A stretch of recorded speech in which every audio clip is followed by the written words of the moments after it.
The air inside Aurelia was not merely air, it was a carefully curated atmosphere, a substance thick with the scent of old money and freshly shaved black truffles.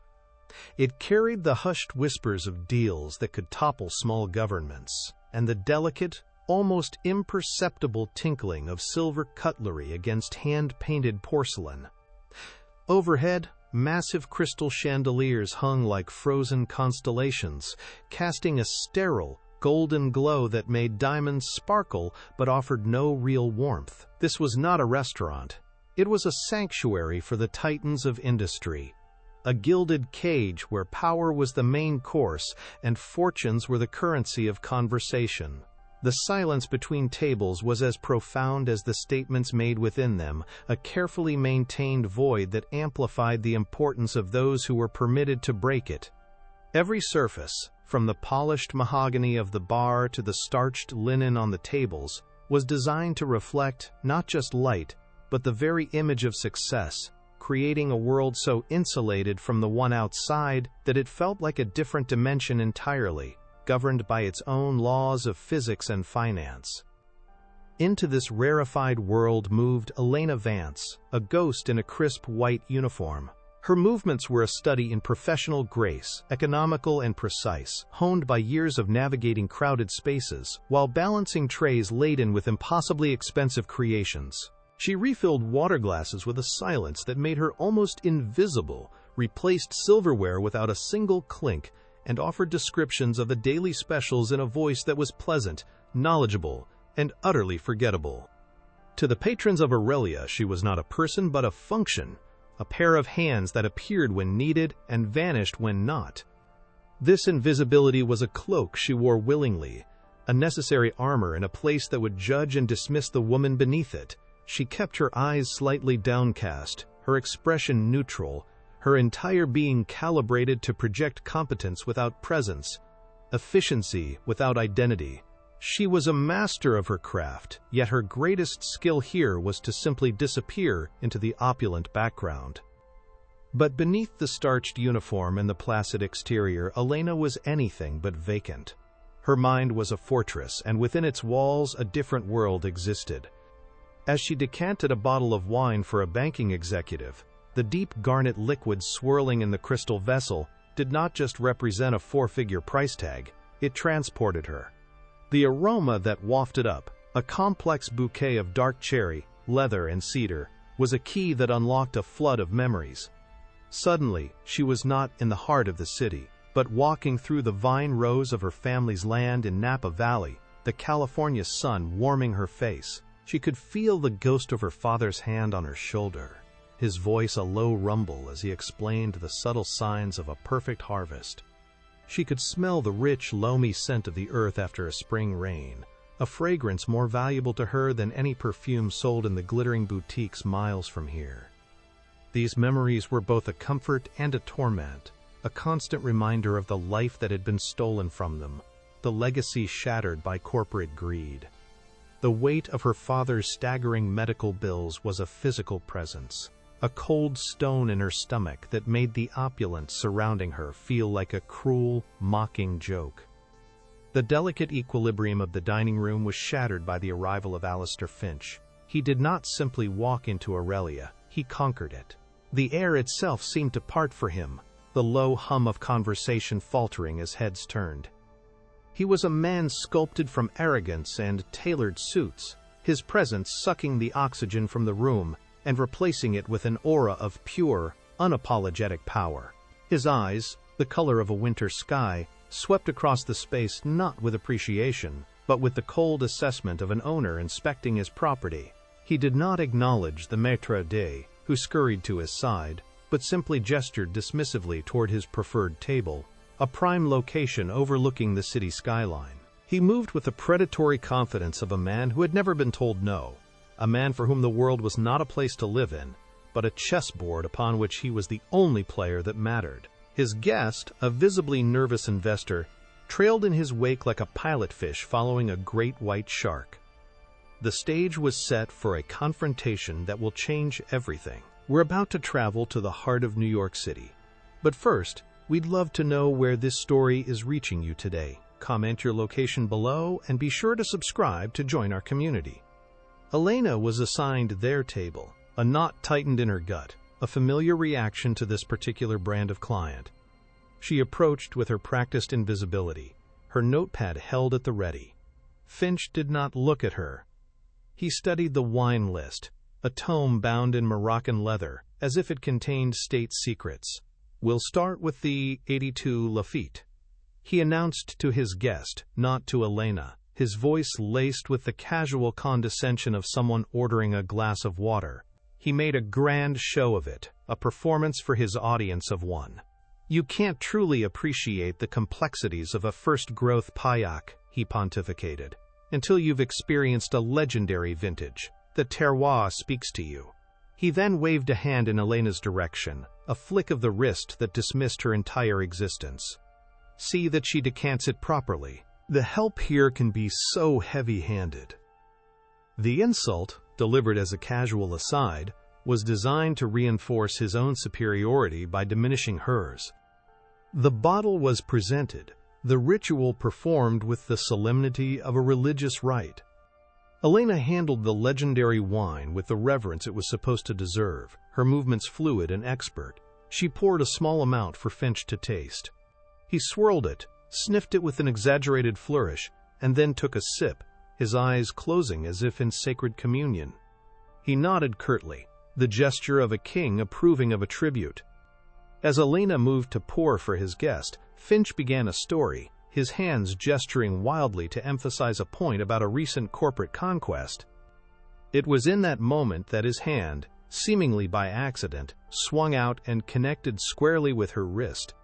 The motion was too fluid to be a simple mistake, too precise in its carelessness.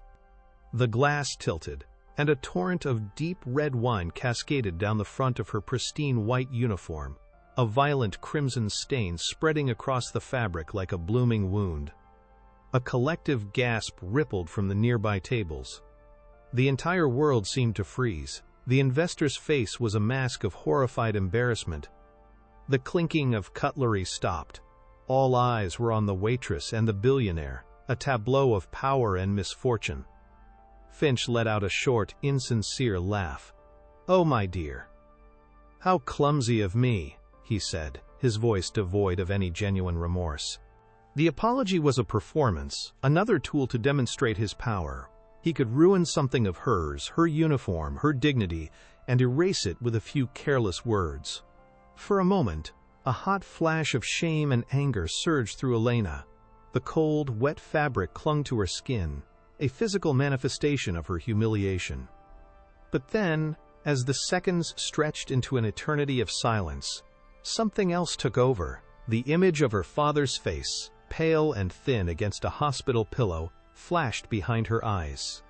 She saw the ruins of their vineyard, the proud sign bearing the Vance family name splintered on the ground. This stain, this public shaming, was a microcosm of that greater, life-shattering violation. A cold fury, clear and solid as ice, solidified in her veins. It extinguished the hot shame, replacing it with a profound, glacial calm.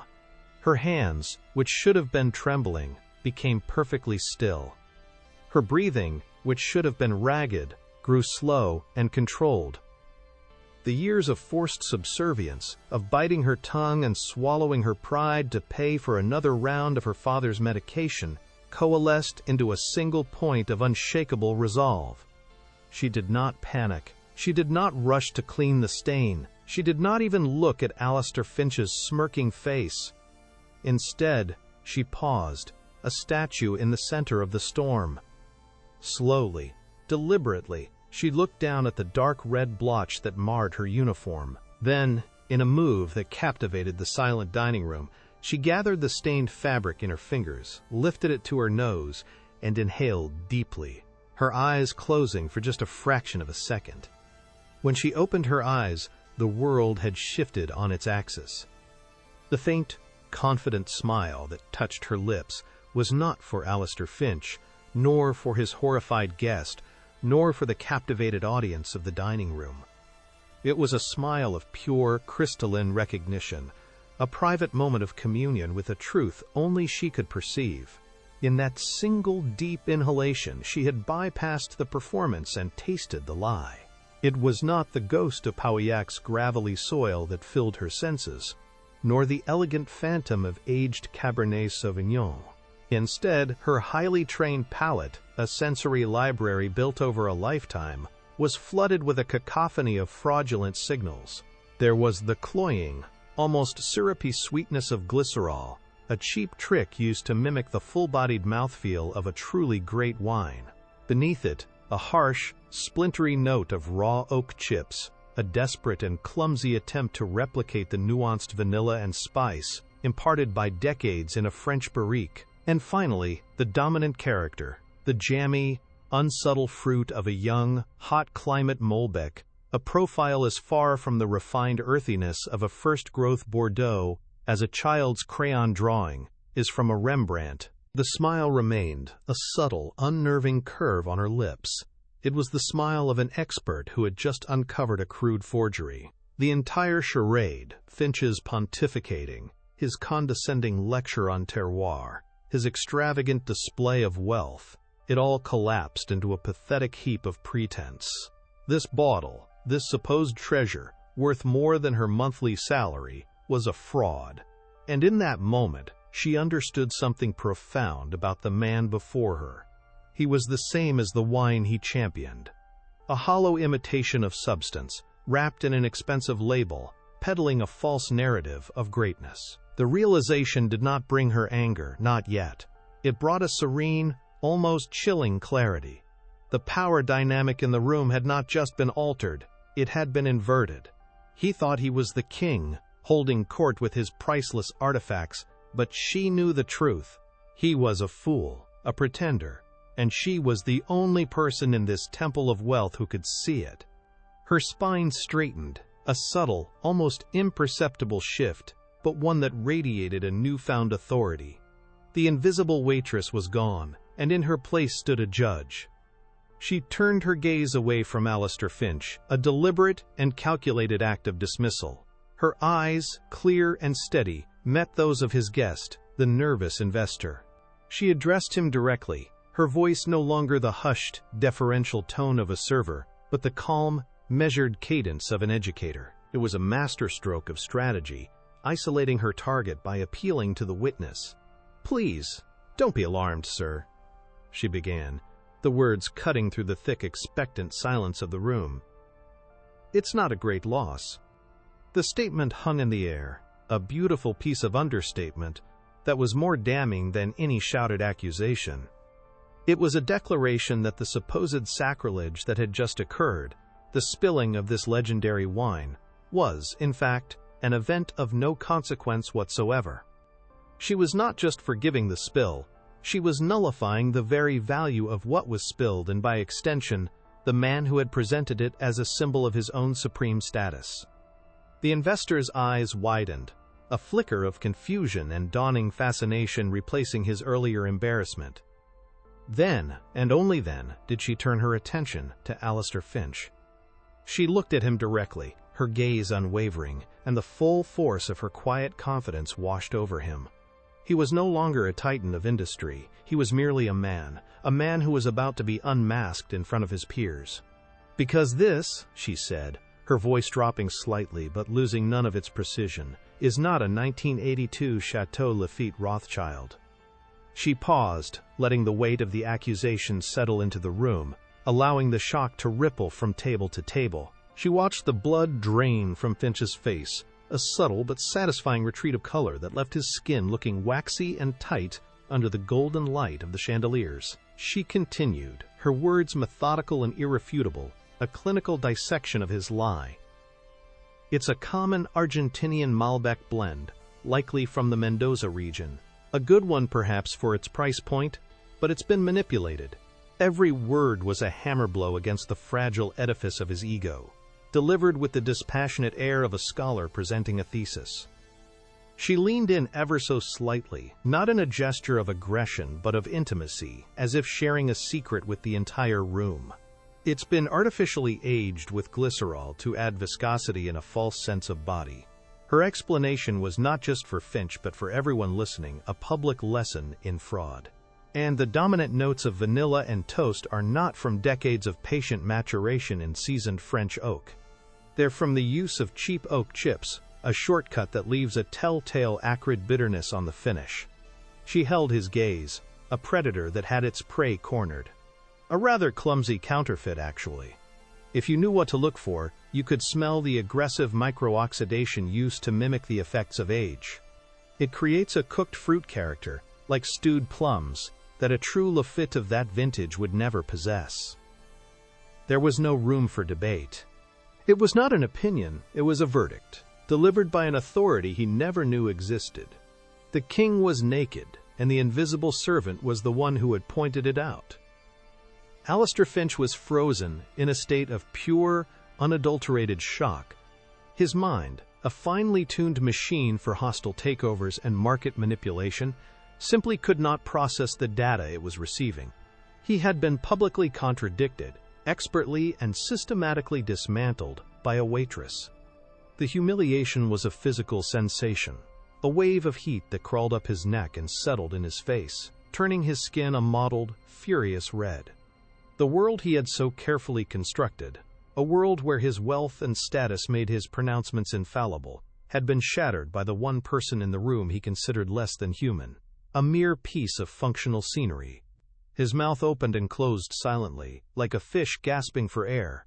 The carefully crafted persona of the sophisticated connoisseur evaporated, revealing the raw, sputtering rage of a bully who had just been punched in the mouth. He was exposed, not just as a fraud, but as a fool who couldn't even identify the lie he was telling. His paralysis broke, and what emerged was not a defense or an argument, but pure, primal fury. The carefully controlled mask of corporate civility fell away, and the beast beneath was laid bare for all to see.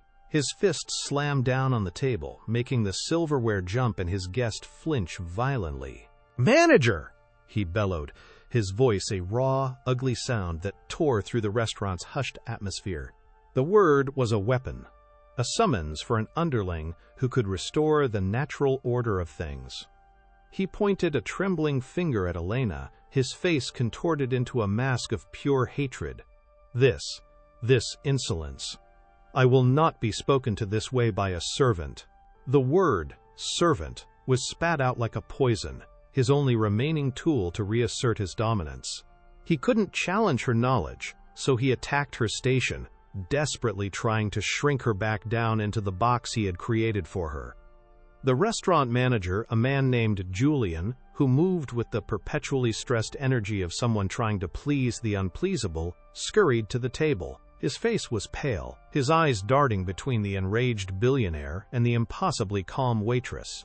He saw the remains of a $5,000 bottle of wine, a stained uniform, and the simmering potential for a public relations disaster that could cost him his job. Alistair Finch, a man whose patronage accounted for a significant portion of the restaurant's profits, was a volcano in mid-eruption. "Julian," Finch snarled, his voice low and dangerous. "I want her gone. Not tomorrow. Not in an hour. Now. Fire her. Get her out of my sight." The command was absolute, the decree of a monarch who expected nothing less than immediate obedience. Julian's professional smile was a strained, pathetic thing. He looked at Elena, his eyes pleading with her to say something, to apologize, to do anything to defuse the situation. But Elena remained silent. She did not plead. She did not apologize. She simply stood there, a pillar of quiet dignity in the eye of the hurricane. Her silence was more powerful than any argument, for it communicated a truth that infuriated Finch even further. She did not fear him. She had already taken his best shot, and she was still standing. Her calm was an indictment of his tantrum, highlighting his loss of control for the entire room to witness. Julian, seeing no other option, turned to Elena, his expression a mixture of pity and terror. "Elena," he whispered, his voice barely audible, "please, just collect your things from your locker. I'm so sorry." The apology was weak. The words of a man choosing the path of least resistance, a man sacrificing a pawn to save himself. He couldn't meet her eyes as he said it, instead focusing on a point somewhere over her shoulder. Elena gave a single, slow nod. There was no anger in her expression, only a profound sense of finality. She turned and walked away from the table, her back straight, her steps unhurried. The walk across the dining room was the longest of her life. She could feel the stares of every patron burning into her back, a mixture of shock, sympathy, and morbid curiosity. She did not look at any of them. Her focus was entirely inward, a maelstrom of thoughts and emotions swirling behind her placid exterior. The humiliation of the firing was a dull ache, but it was overshadowed by the strange, exhilarating feeling of liberation.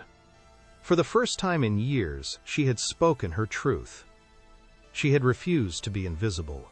She had stood up to the kind of bully who had destroyed her world, and for a fleeting moment, she had won. The cost was her job, her livelihood, the very means by which she kept her father alive, but in that moment, it felt like a price worth paying. In the sterile fluorescent-lit confines of the staff locker room, the adrenaline began to fade, replaced by the cold, creeping tendrils of reality. She slowly unbuttoned the stained white uniform, the fabric cold and damp against her skin. The dark red blotch, the mark of her supposed clumsiness, now seemed like a badge of honor, a battle scar. As she peeled it off, it felt as though she were shedding a skin, casting off the subservient identity she had worn for so long. She folded it neatly and placed it in her locker, a final act of professionalism that felt absurd under the circumstances. She changed into her simple street clothes, a worn pair of jeans and a faded sweater, and the transformation was complete. The poised, knowledgeable expert who had commanded the attention of a five-star restaurant was gone, replaced by an unemployed woman with a mountain of medical debt and a gravely ill father. The weight of it all descended upon her, a crushing, suffocating pressure in her chest. She stepped out of the restaurant's service entrance into the cold night air. The city, which had felt like a backdrop to her life just an hour before, now seemed like a vast, indifferent beast. The wail of a distant siren, the rumble of the subway beneath her feet, the endless river of headlights, it all felt alien and overwhelming. The fear was a physical thing, a cold knot in the pit of her stomach. What had she done? In a single act of defiance, she had thrown away the precarious stability she had worked so hard to build. The image of her father's face, his eyes so full of a gentle, weary love, flashed in her mind. How would she pay for his next round of physical therapy? How would she afford the expensive medications that kept him comfortable? A wave of panic washed over her, so intense it made her dizzy. She leaned against the cold brick wall of the alley, closing her eyes and forcing herself to breathe, the city's cacophony roaring in her ears. As she stood there, fighting back the rising tide of despair, the service door opened again. It was Julian, the manager, his face etched with guilt. He was holding a small white envelope. "Elena," he said, his voice strained, "this is your final pay, and I'm sorry, you know I had no choice. He's Mr. Finch." He seemed to be apologizing to himself as much as to her, but then he added something, a piece of information meant to justify his own cowardice. "I was just in there, groveling, trying to smooth things over. Again, my sincerest apologies, Mr. Alistair Finch," I said. "He owns half the building. What was I supposed to do?" Julian wrung his hands, lost in his own predicament, but Elena was no longer listening to his excuses. Her entire consciousness had snagged on two words, a name she had not heard spoken aloud in a decade. Alistair Finch. The name echoed in the chambers of her memory, unlocking a door to a past she had tried so hard to keep buried. It was not just a name, it was a curse, a brand seared into the history of her family. Finch. Finch Capital. The predatory private equity firm that had descended upon Napa Valley like a plague of locusts. The firm that had commissioned the fraudulent environmental reports, the ones that claimed their soil was contaminated, that their ancient vines were worthless. The firm that had used those lies to devalue their land, to bleed them dry with legal fees, to force them into a hostile takeover for a fraction of what their legacy was worth. It was him. The architect of her family's ruin, the man whose soulless greed had caused her father's stroke, a man who had shattered their world and walked away without a backward glance, counting his profits. A shock went through her, so profound it felt like an electric current. This was not a random encounter. The universe had not thrown a cruel, arrogant billionaire in her path by chance. It had delivered the ghost of her past directly to her table. The spilled wine, the public humiliation, the loss of her job. It was no longer a story about a bad night at work. It was an echo of a much greater crime, a cosmic convergence of injustice that was too specific to be a coincidence. The cold fear that had gripped her just moments before was burned away by a sudden, white-hot surge of purpose. The despair evaporated, replaced by a resolve as hard and clear as diamond. This was not the end of her story. This was the beginning. This was her one chance, a chance delivered by fate itself, to fight back. Not for a job, not for her pride, but for her father, for her family's name, for a decade of stolen life. She took the envelope from Julian's hand without a word, her eyes now focused on a distant point, seeing a new path forward that had not existed minutes ago. She turned from him and walked out of the alley, her steps no longer hesitant but firm and decisive. The city no longer seemed menacing. It was now a landscape of opportunity, a concrete and steel chessboard on which she was about to make her first move. The cacophony of the streets was no longer noise. It was the hum of a world waking up to a new possibility. She walked for several blocks, her mind racing, connecting the dots of a decade-old tragedy with the fresh wound of the present. The anger was there, a deep, simmering fire, but it was a controlled burn, fueling her thoughts, sharpening her focus. She knew she couldn't fight a man like Alistair Finch with anger alone. She needed a plan. She needed evidence. She needed allies. She stopped under the glow of a street lamp and pulled out her phone. Her fingers, now perfectly steady, scrolled through her contacts, past the names of coworkers and her father's nurses, digging deep into a part of her life she had left behind. She was looking for a ghost of her own, a man from her past, from the life before the ruin, and then she found it. The name on the screen seemed to glow with a faint light of hope. Marcus Thorne. He was a retired investigative journalist, one of the best in the business before he had traded in the newsroom for a quiet life upstate.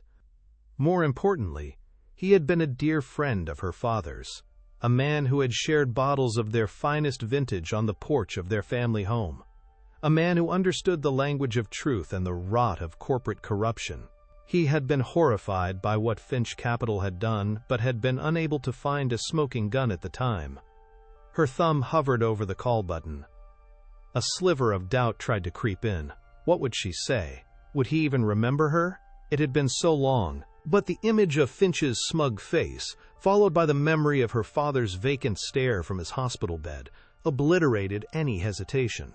She pressed the button, the cold glass of the screen a conduit to a war she was about to declare. The phone rang once, twice, a sound that seemed to echo in the vastness of the city night. She held her breath. Then a gruff, familiar voice answered on the other end. Thorne. She took a deep, steadying breath, the air filling her with a cold, clear resolve. The voice that spoke was not that of Elena the waitress. It was the voice of a woman reclaiming her name, her history, and her power. Marcus, she said, her tone calm, precise, and cutting. This is Elena Vance. Of the Vance family vineyards. I think I've found a way to get him. The hunt had begun. The meeting took place in a world away from the gilded cage of Aurelia. Marcus Thorne's home was a small, cluttered brownstone in a forgotten corner of Brooklyn, a place that smelled of aging paper, pipe tobacco, and the stubborn integrity of a bygone era of journalism. Books were not decorations here. They were structural components, stacked in precarious towers that threatened to overwhelm the worn leather armchairs and the heavy oak desk that dominated the living room. Marcus himself seemed carved from the same material as his surroundings. His face was a roadmap of deadlines met and truths unearthed. His eyes, though clouded by age, still possessed a sharp, analytical glint that missed nothing. He listened to Elena's story without interruption, his large, gnarled hands steepled beneath his chin, the only movement the slow, rhythmic puff of smoke from the pipe resting in a nearby ashtray. He absorbed every detail, from the condescending lecture on terroir to the final, damning pronouncement of the name, Alistair Finch. When she finished, the silence in the room was profound, weighted with a decade of unspoken grief and a new, dangerous spark of hope. Marcus finally leaned forward, the old leather of his chair groaning in protest. He did not offer condolences or platitudes. He offered a strategy. His voice was a low, gravelly rumble, the sound of a man who had spent a lifetime speaking truth to power and had the scars to prove it. He explained that Finch was not a man to be defeated by passion or a righteous story alone. He was a creature of systems, of legal loopholes and financial leverage. To bring him down, they couldn't just expose him, they had to dismantle the very architecture of his power. He told her that the wine, the crude counterfeit, was a perfect microcosm of Finch himself, a flashy exterior hiding a rotten, fraudulent core. It was a character flaw, an Achilles heel of arrogance that could be exploited. But to do so, they needed more than an anecdote about a bad bottle of Malbec. They needed the original sin, the foundational crime upon which his empire was built. They needed to prove, irrefutably, that the takeover of her family's vineyard was not just hostile, but illegal. Their hunt began not in the digital ether of the modern world, but in the dusty, analog catacombs of the city's municipal archives. The air in the vast, subterranean chamber was cold and stale, carrying the faint, musty scent of decaying paper and forgotten history. Fluorescent lights hummed overhead, casting a sterile, greenish glow on endless rows of metal shelves groaning under the weight of bound ledgers and cardboard boxes. For days they worked in a silence broken only by the whisper of turning pages and the mechanical whir of the microfiche reader. Lena's hands, once accustomed to the delicate balance of a serving tray, were now stained with the fine gray dust of old documents. She painstakingly scrolled through years of property deeds, tax assessments, and zoning permits, her eyes burning from the strain of deciphering faded ink and tiny cramped script. It was grueling, soul-crushing work, a journey back in time that felt more like an excavation than an investigation. Each document she touched felt like a ghost of her former life, a bureaucratic tombstone marking the slow, methodical death of her family's dream. The search was a lesson in meticulous frustration. Finch's legal team had been brilliant in their malevolence. Every document was in perfect order: the land transfer, the sale price, the corporate filings. It was a fortress of legal paperwork, each brick laid with precision to be unassailable. There were no obvious errors, no smoking guns hidden in the fine print.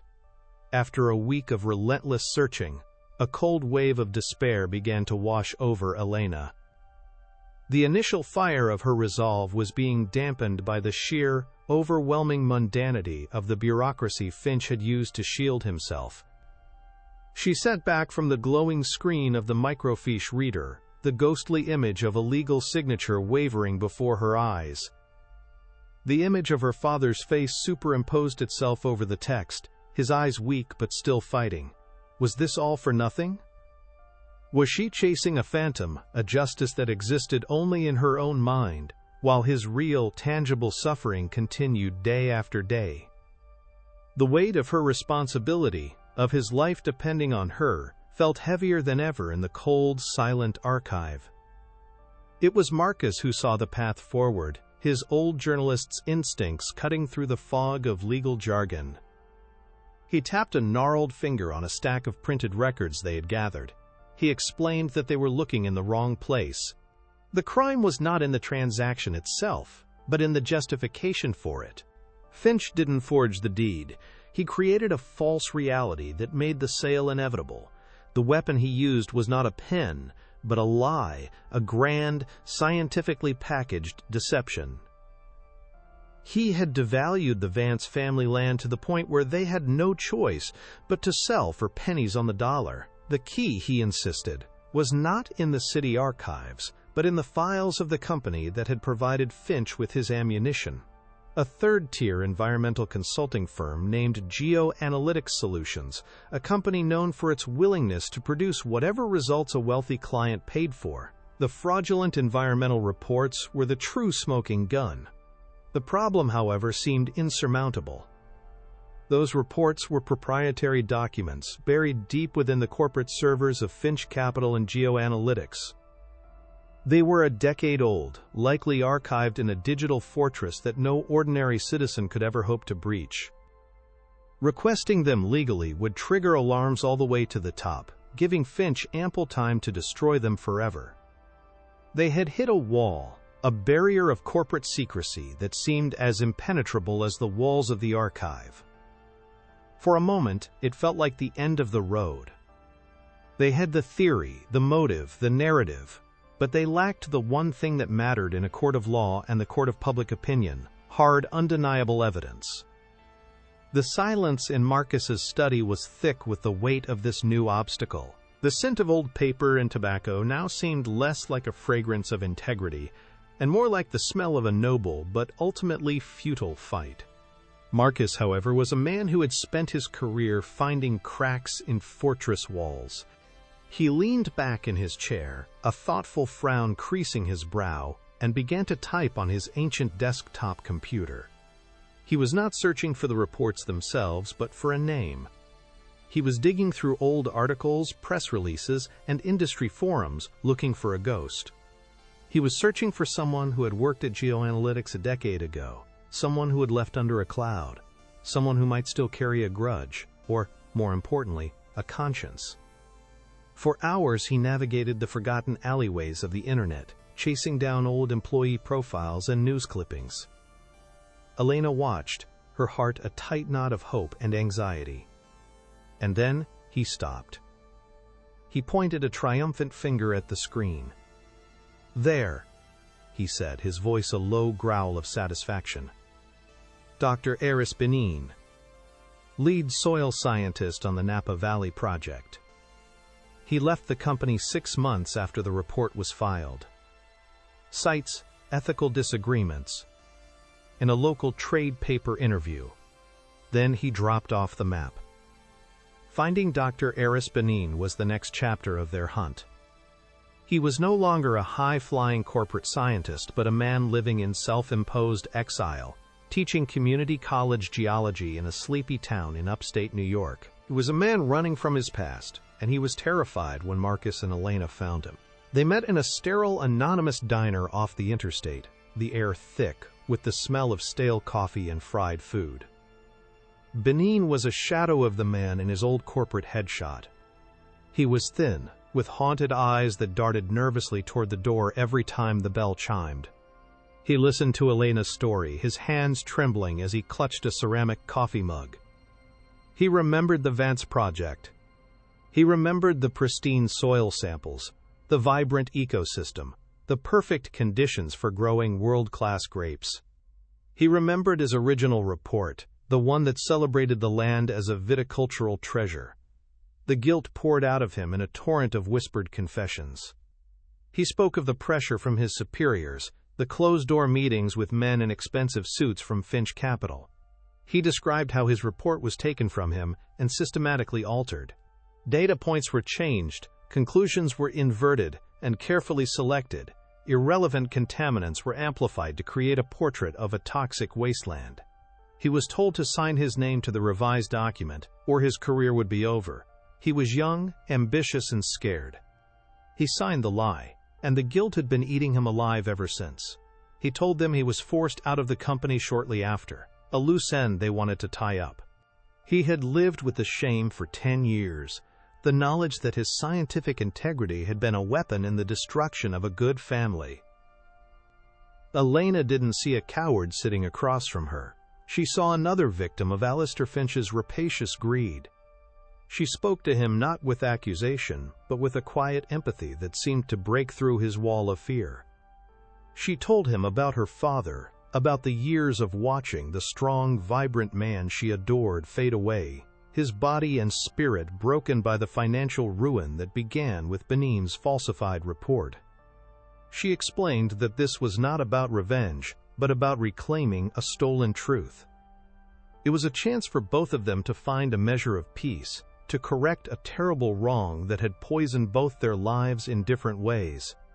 She wasn't asking him to be a hero, only to help her find the proof of the truth he had been forced to bury so long ago.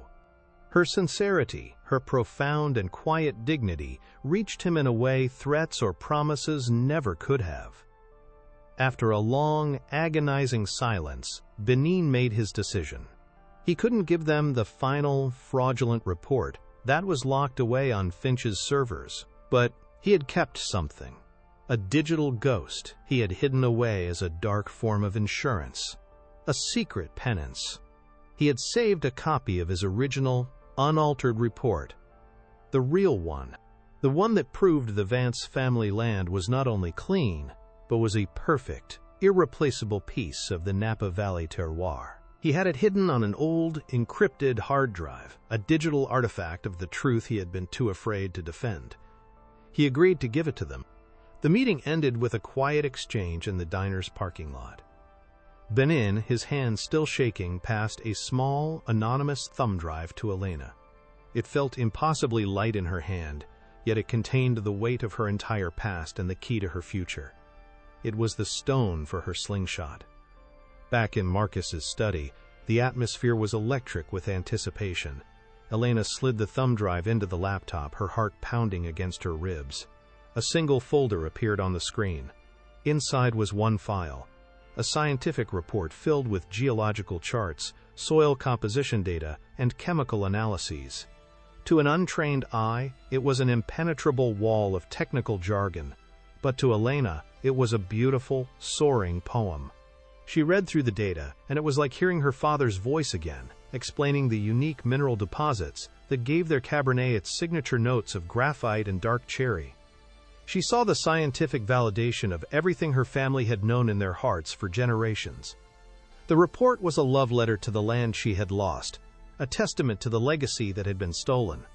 It was the truth, pure and unvarnished, captured in the cold, hard language of science. The discovery of the original report was a moment of profound, earth-shattering validation, but it was also a moment of deep, soul-wrenching grief. Seeing the truth in black and white made the lie they had been forced to live with for a decade feel even more monstrous. The sterile data points on the screen translated into a cascade of painful memories: the moving trucks, the foreclosure notices, the day her father collapsed, the smell of antiseptic in the hospital, the endless, soul-crushing weight of the medical bills. A single hot tear escaped her eye and traced a path down her cheek, falling onto the keyboard. It was a tear of sorrow for all that was lost, but it was also a tear of righteous fury. The evidence didn't just give her a legal case.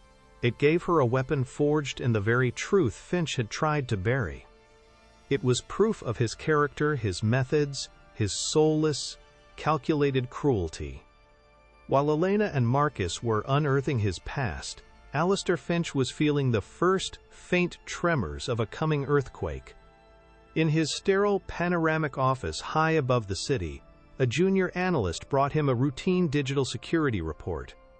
It was mostly noise, but one line item caught his eye: a flag for an unusual access request to the deep archives of geoanalytics solutions, specifically referencing project files from a decade ago. It was a minor anomaly, a blip on the radar that 99 out of 100 executives would have ignored. But Finch had not built his empire on carelessness. He was a predator, and he had the instincts of one. He felt a prickle of unease on the back of his neck, a sense that something was moving in the shadows. He didn't connect it to the waitress, not yet. The idea was too absurd. But he connected it to a past he preferred to keep buried. His reaction was swift and decisive. He made a call to his chief legal counsel, his voice a low, menacing hiss. He didn't ask questions or seek explanations. He gave a single, chilling command: He ordered them to initiate a full digital purge of all records related to the geoanalytics acquisition and all associated projects from that era. He wanted the files not just deleted but digitally shredded, wiped from every server and backup tape until not a single byte remained.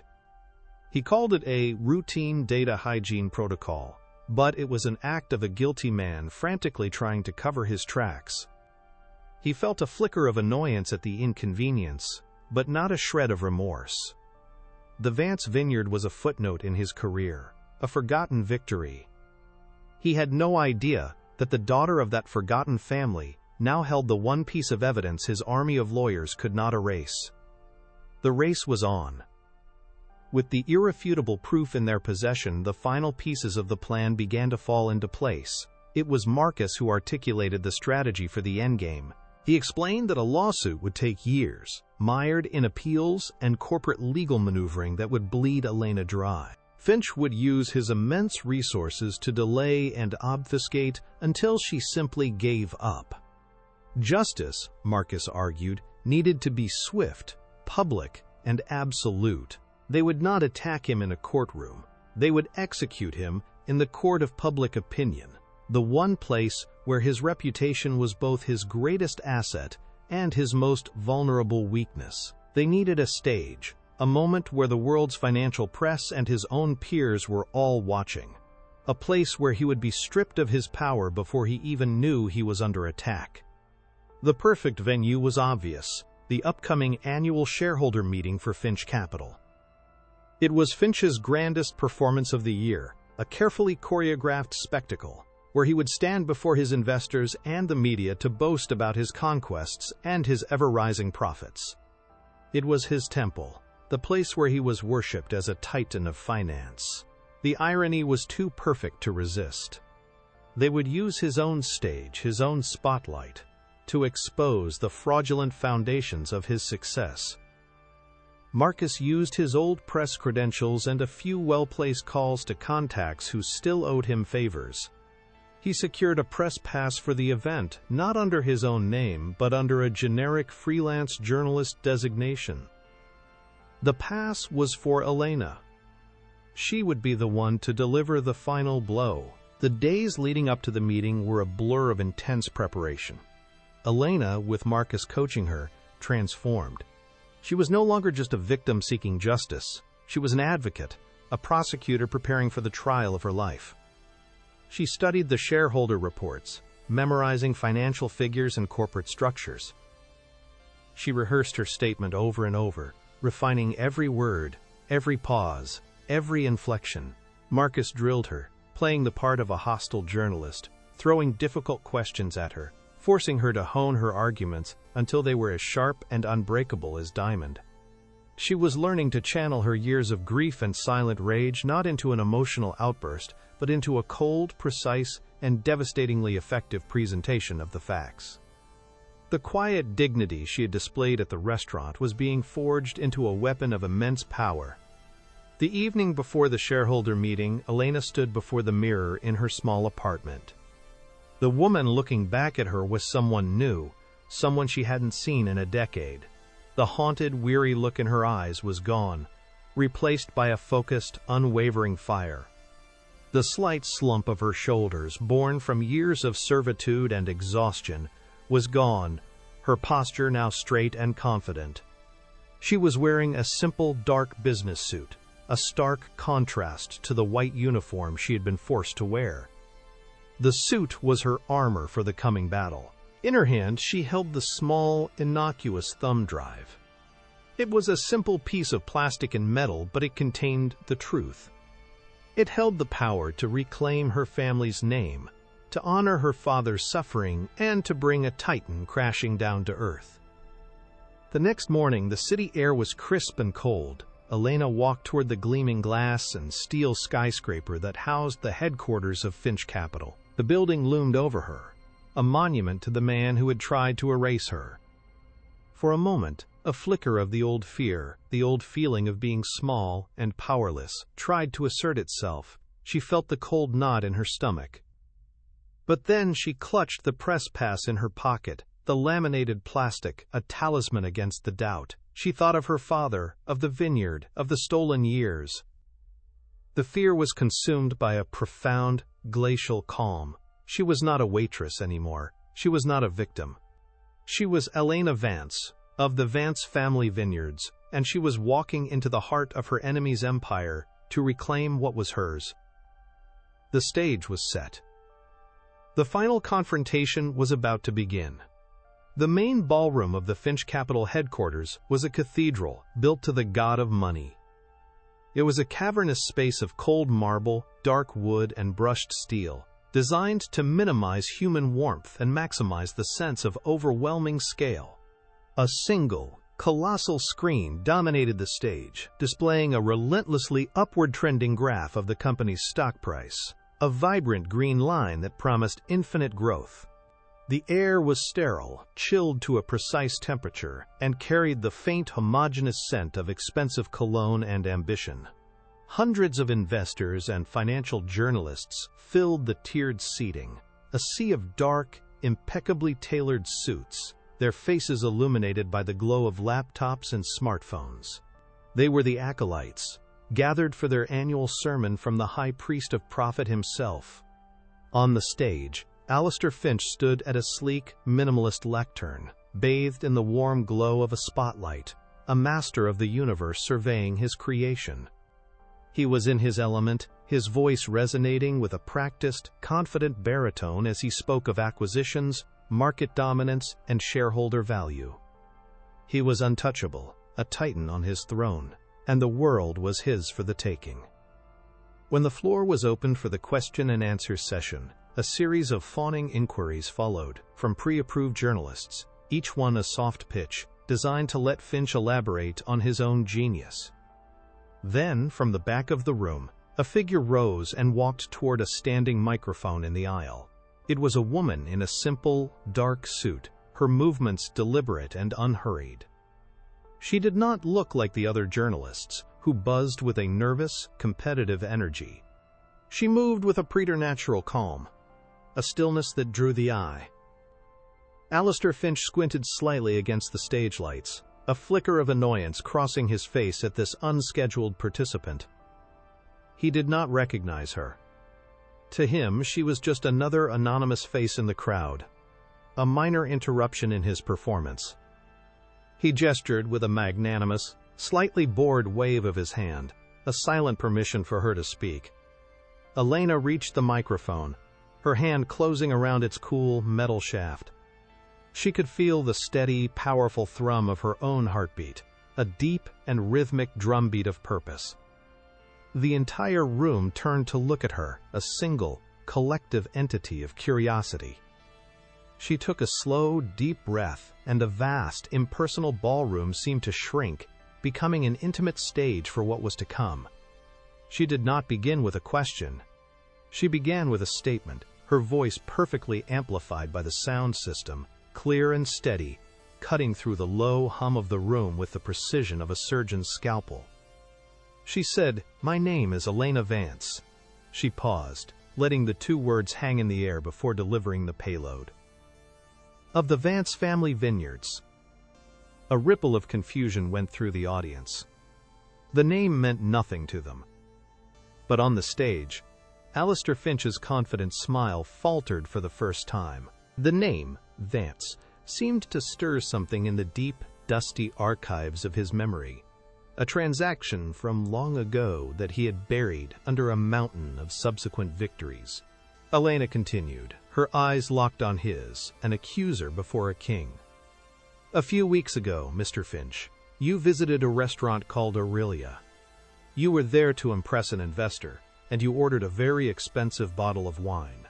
You made a great show of your expertise before you deliberately spilled a glass of it on me, the waitress who was serving you." A wave of murmurs swept through the room. Journalists began typing furiously, their fingers flying across their keyboards, sensing the first scent of blood in the water. The story was so specific, so bizarre, that it had the immediate and undeniable ring of truth. Elena did not raise her voice, she did not need to. Her calm was more damning than any shout. You had me fired for my insolence when I pointed out a simple fact. The wine you were championing as a symbol of your status, a 1982 Chateau Lafite Rothschild, was a cheap counterfeit. A clumsy fake made with industrial additives and oak chips, passed off as something of value to someone who lacked the knowledge to tell the difference. She let the analogy land, a perfectly aimed stone. It occurs to me now that this is not just your preference in wine, Mr. Finch. It is your entire business model. The collective intake of breath in the room was audible. On the stage, Finch's face had transformed from annoyance to a mask of pale, sputtering rage. He gripped the sides of the lectern, his knuckles white. "This is absurd," he stammered, his voice losing its confident resonance, becoming thin and reedy. "Security, remove this woman. She is clearly unwell." But no one moved. The entire audience was captivated, held in place by the sheer, audacious power of her testimony. She had seized control of his narrative, and he was powerless to take it back. "I am not unwell, Mr. Finch," Elena said, her voice dropping slightly, becoming even more focused, more dangerous. "I am the daughter of the man whose life you destroyed with another, far more damaging counterfeit." She raised a small, simple thumb drive, holding it up for the room to see. 10 years ago, you used your firm, Finch Capital, to acquire my family's land. To do so, you commissioned an environmental report from a firm called Geoanalytics Solutions, a report that was a complete and utter fraud. The colossal screen behind Finch, which had been displaying his triumphant stock chart, suddenly flickered. A new image appeared, projected from Elena's laptop, which Marcus had wired into the presentation system. It was a scanned document, a scientific report filled with charts and data. "This," Elena declared, her voice ringing with a decade of suppressed grief and righteous anger, "is the original report, written by Dr. Eris Benin, a report that described our land as a viticultural treasure, a report you buried." The image on the screen changed again, showing a second document side by side with the first. The data was twisted, the conclusions inverted. "And this is the forgery you presented to the banks and the courts, the lie you used to declare our land worthless, the weapon you used to ruin my family and cause my father a stroke from which he has never recovered." The effect was instantaneous and absolute. It was a public execution. The side-by-side comparison of the documents was irrefutable, a black-and-white portrait of a monstrous crime. The flash of cameras from the press section was like a sustained burst of lightning, capturing the complete and utter disintegration of Alistair Finch. The blood drained from his face, leaving behind a waxy gray pallor. His mouth opened and closed, but no sounds came out. The carefully constructed persona of the titan of industry shattered into a million pieces, revealing the small, terrified fraud cowering beneath. He was no longer a predator, he was prey, cornered and exposed in his own sanctuary, blinking in the harsh, unforgiving light of the truth. His empire, built on a foundation of lies, was collapsing in real time, the tremors starting at his feet and racing outward to bring the entire edifice crashing down. Members of the board of directors, seated in the front row, were already staring at him with expressions of cold, reptilian horror, the mental calculations of damage control and succession already beginning. The king was dead, and the invisible waitress was the one who had toppled his throne. Type "justice" in the comments if you got chills when Elena Vance finally exposed the truth. In the ensuing chaos, Elena Vance simply turned and walked away from the microphone. She moved through the erupting pandemonium as if she were in the eye of a storm. The shouts of investors and the frantic questions of journalists, a distant roar that could no longer touch her. She did not look back at the stage, at the man she had so completely and utterly dismantled. Her mission was accomplished. She felt no elation, no thrill of victory. Instead, a profound and heavy sense of finality washed over her, a quiet peace that settled into the space that had been occupied by grief and anger for so long. The war was over. As federal investigators swarmed the Finch Capitol building in the days that followed, as the stock plummeted into oblivion, and as Alistair Finch's face was plastered across every news channel, a symbol of corporate greed brought to justice. Elena was somewhere else entirely. She was by her father's bedside, holding his hand, the quiet beeping of the hospital monitors the only sound in the room. The financial ruin was over, but the human cost remained, a stark and sober reminder of the real stakes of her fight. A few months later, a different kind of offer arrived.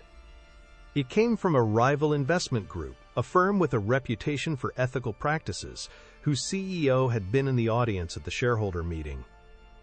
He had been stunned not only by her courage but by the depth of her expertise, which was evident in every precise word she had spoken. They did not offer her a job. They offered her a purpose. They proposed the creation of a new, independent fund with a mission to identify, invest in, and protect historic, family-owned agricultural businesses, specifically vineyards, that were vulnerable to predatory firms like Finch Capital. They wanted her to lead it. They weren't just impressed by her knowledge of wine. They were inspired by her integrity. They understood that she possessed something more valuable than any financial asset, a profound understanding of the human value of legacy, land, and family. She would not be an employee. She would be a guardian, a protector of the very world that Finch had tried to destroy. Elena Vance accepted. Her new office was not in a sterile skyscraper, but in a restored brick building overlooking the Hudson River. The air smelled not of ambition, but of possibility. Her work was no longer about survival, but about restoration. She used her unique combination of oenological genius and hard-won financial savvy to build a firewall around vulnerable families, ensuring that no one else would have to suffer what hers had. On a warm autumn afternoon, she stood in a small, struggling vineyard in the Finger Lakes region, a place she had just saved from a hostile takeover. The owner, a man with hands as gnarled as his oldest vines, looked at her with tears in his eyes. Elena knelt down, picking up a handful of the rich, dark soil, letting it run through her fingers. She brought it to her nose and inhaled deeply. It smelled of earth, of history, of struggle, and of hope. It smelled like home. The ghost of her father's hand was on her shoulder, and for the first time in a decade, it brought not a pang of loss, but a quiet, profound warmth. Her journey had come full circle, from the ashes of her family's legacy to the architect of a new one, proving that the deepest roots can survive the harshest winters and that true value is not measured in dollars, but in the dignity you fight to protect. If Elena Vance's incredible journey from underdog to powerhouse inspired you, show your support by hitting that like button and sharing this story with someone who needs to see it. And for more unforgettable stories of justice and empowerment, don't forget to subscribe and ring the notification bell.